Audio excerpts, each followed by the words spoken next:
Hello there guys, in this video I will show you how to clear your Facebook activity history. Firstly, you need to go on the three dots icon on your right upper side and then scroll down and go for settings and privacy by choosing the first selection, settings.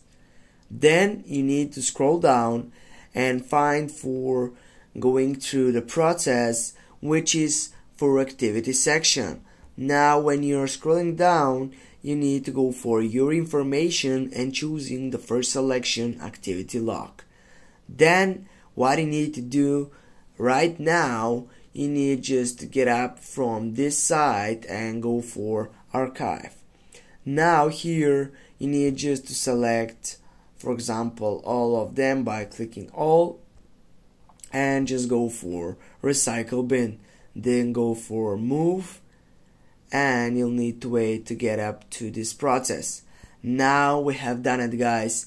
Thanks for watching. Don't forget to hit that like and share the video. See you soon guys.